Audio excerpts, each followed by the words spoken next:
हमारा अगला वर्ड है सोलिसिटर। अच्छा, ये एक नाउन है, यानी कि एक संज्ञा। इसका मतलब क्या होता है? सोलिसिटर बेसिकली एक तरह का वकील होता है जिसका काम है लीगल डॉक्यूमेंट्स यानी कानूनी कागजात तैयार करना, अपने क्लाइंट्स को सलाह देना और हाँ, कभी-कभी लोअर कोर्ट्स में उन्हें रिप्रेजेंट भी करना। चलिए अब देखते हैं कि इस वर्ड को हम सेंटेंस में कैसे यूज कर सकते हैं। पहला एग्जाम्पल देखिए, my solicitor is advising me on the purchase of my new house. मतलब मेरा सॉलिसिटर मुझे नया घर खरीदने पर सलाह दे रहा है। तो आप समझ सकते हैं, जब भी आप कोई प्रॉपर्टी या घर जैसी बड़ी चीज खरीदते हैं ना, तो सारे लीगल पेपर वर्क को समझने के लिए एक सॉलिसिटर की हेल्प बहुत जरूरी हो जाती है। और हाँ, सोलिसिटर्स ना अलग अलग फील्ड्स में स्पेशलाइज भी करते हैं। जैसे कि इस सेंटेंस में देखिए, she works as a corporate solicitor at a top law firm. इसका मतलब हुआ कि वो एक बहुत बड़ी लॉ फर्म में कॉर्पोरेट सोलिसिटर की तरह काम करती है। अब ये कॉर्पोरेट सोलिसिटर क्या होता है? ये वो वकील होते हैं जो बड़ी बड़ी कंपनीज के लीगल मामले जैसे उनके कॉन्ट्रैक्ट्स और बिजनेस डील्स संभालते हैं।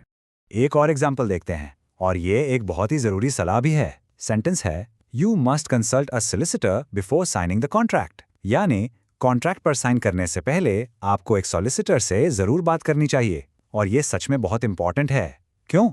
क्योंकि एक सॉलिसिटर ही आपको कॉन्ट्रैक्ट की सारी शर्तें यानी उसके टर्म्स एंड कंडीशंस ठीक से समझा सकता है, ताकि आगे चलकर आपको कोई परेशानी ना हो। आपको ये वर्ड अक्सर न्यूज़ में भी दिखेगा। फॉर एग्जाम्पल, द गार्डियन का ये कोट देखिए, the families solicitor stated that they would be appealing the verdict. इसका मतलब है, फैमिली के सोलिसिटर ने बताया कि वो कोर्ट के फैसले के खिलाफ अपील करेंगे। यहाँ दो और इम्पॉर्टेंट लीगल वर्ड्स हैं, ध्यान दीजिएगा। वर्डिक्ट का मतलब होता है कोर्ट का फैसला, और अपील करने का मतलब होता है उस फैसले को चैलेंज करने के लिए उससे बड़ी यानी हायर कोर्ट में जाना। तो चलिए अब इसके कुछ सिनोनिम्स यानी इससे मिलते जुलते शब्दों को देखते हैं, जैसे लॉयर, अटॉर्नी या लीगल एडवाइजर। इन सब का मतलब मोर लेस वकील या कानूनी सलाहकार ही होता है। अच्छा, एक इंटरेस्टिंग बात यह है कि सॉलिसिटर का कोई डायरेक्ट ऑपोजिट या उल्टा शब्द नहीं है, लेकिन हाँ, कुछ रिलेटेड ऑपोजिट्स जरूर हैं। ये वो वर्ड्स हैं जो एक लीगल सिचुएशन में अलग रोल निभाते हैं, जैसे क्लाइंट, जिसके लिए सॉलिसिटर काम करता है। फिर है ले पर्सन, यानी कोई आम आदमी जिसे लॉ की जानकारी नहीं है। और अक्यूज्ड, मतलब वो इंसान जिस पर कोई इल्जाम लगा हो।